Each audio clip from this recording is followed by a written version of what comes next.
L'aventure au cœur du marché des transferts de cet été se poursuit sur Cannews 24. Il ne reste plus qu'à vous souhaiter la bienvenue dans l'univers Mercato Foot. La convoitise des clubs n'a décidément pas de limite. Marquons une pause et on en reparle.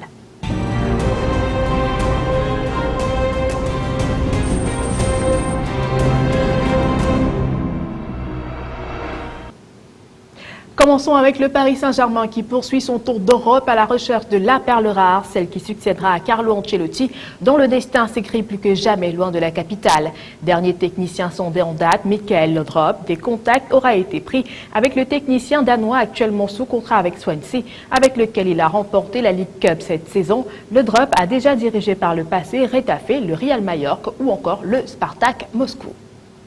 Rudy Garcia est le nouvel entraîneur de l'AS Roma et en plus du latéral gauche lillois Lucas Digne, il aura aussi demandé à ses dirigeants de recruter Yohan Cabaye. Après 2 saisons remarquées à Newcastle, le milieu de terrain des Magpies ne manque pas de sollicitations. L'international tricolore figure également sur les tablettes du Paris Saint-Germain et de l'AS Monaco.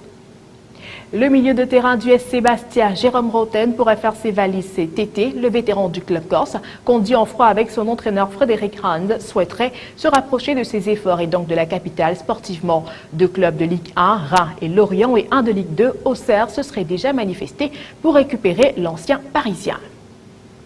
Du côté de l'Angleterre, la valse des joueurs s'annonce en grande pompe. Recruté pour 58 millions d'euros en janvier 2011 par Chelsea, l'attaquant Fernando Torres pourrait faire ses valises cet été. Le FC Barcelone souhaiterait en profiter à la recherche d'un avant-centre supplémentaire alors que David Villa devrait partir. Les Blaugrana espèrent attirer l'international espagnol pour 20 millions d'euros.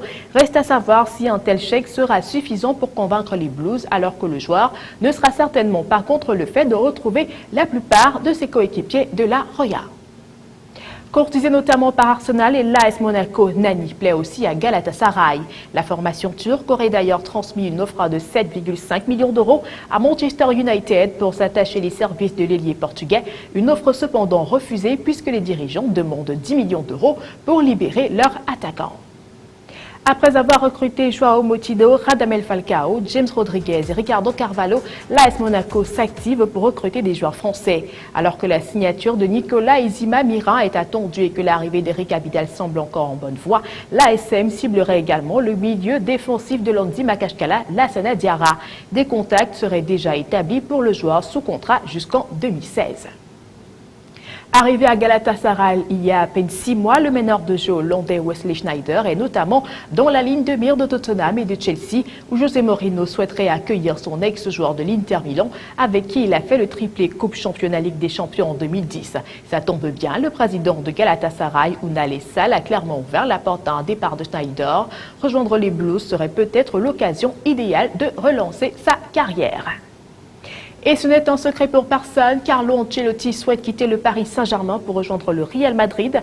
Problème, les dirigeants parisiens refusaient pour le moment de le laisser filer vers la capitale espagnole tant que son successeur n'était pas trouvé.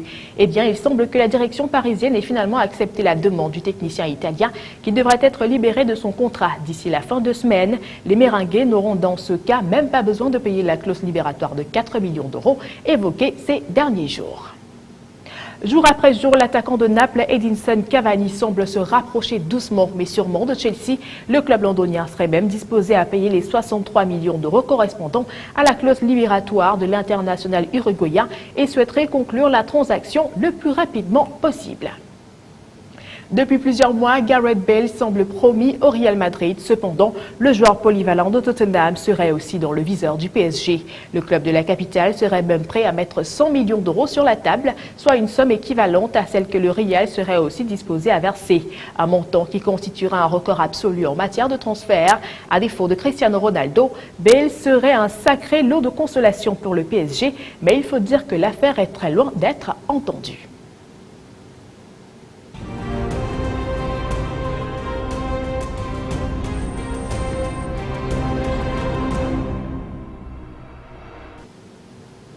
À présent, laissons tomber les tractations et autres supputations pour parler de choses plus concrètes avec les transferts officiels.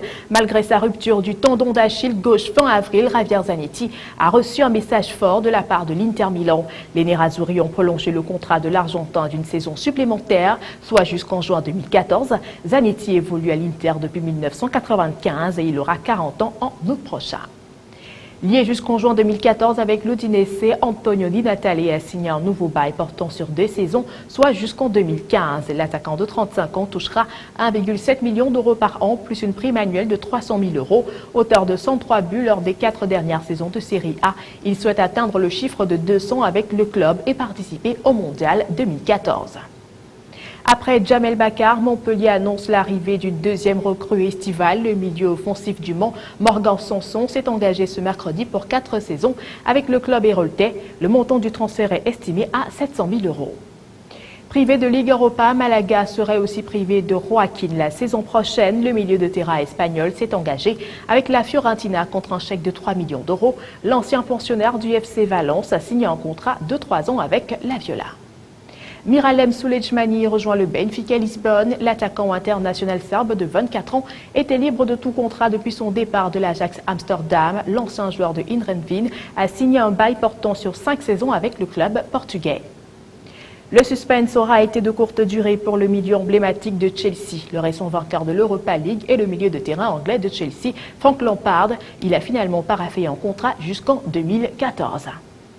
Arrivé en 2011 en provenance d'Arsenal, le latéral gauche Gaël Clichy prolonge l'aventure du côté de Manchester City.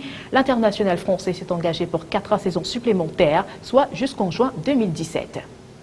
Le gardien Christian Abbiati va poursuivre son aventure avec le Milan AC. Le portier italien a prolongé d'une année supplémentaire son contrat avec le club lombard et il est désormais lié au Rossoneri jusqu'en juin 2014. L'annonce de son transfert était imminente, elle est désormais officielle. Le défenseur central Ricardo Carvalho portera le maillot de Monaco la saison prochaine, une information confirmée par l'ASM sur son site officiel. Carvalho s'est engagé pour 1 an, plus 1 an en option. Il est déjà la 3e recrue monégasque après Joao Moutinho et James Rodriguez et il ne sera sans doute pas la dernière.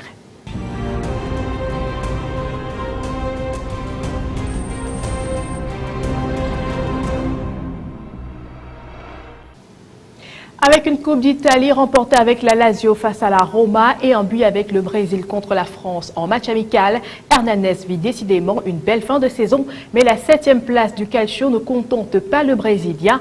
Il est donc l'auteur de la phrase du jour et il déclare « Je veux jouer pour une équipe qui peut remporter des trophées. J'ai demandé au club d'afficher des objectifs ambitieux et le président Lotio veut lui aussi concourir pour le Scudetto. Mon objectif maintenant est de gagner la Coupe des Confédérations avec le Brésil et ensuite de battre la Juve en Supercoupe d'Italie. » Notons également qu'Hernanes est très courtisé du côté de la France où Monaco et le Paris Saint-Germain lui font les yeux doux.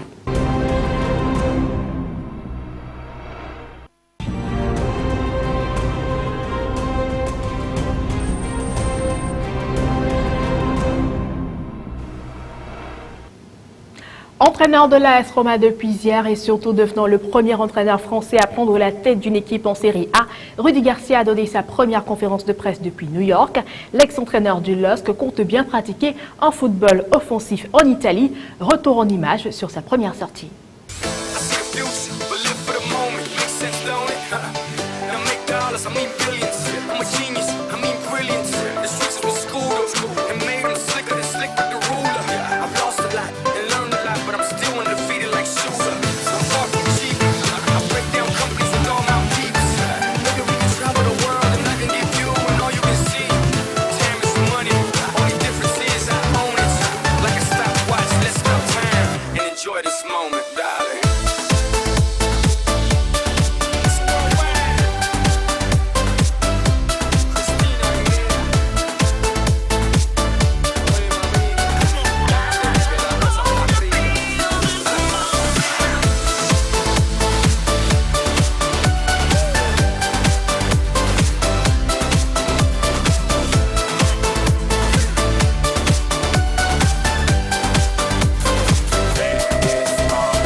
Voilà, c'est la fin de cette autre édition de Mercato Foot sur K News 24. On se retrouve demain pour la dernière édition de la semaine.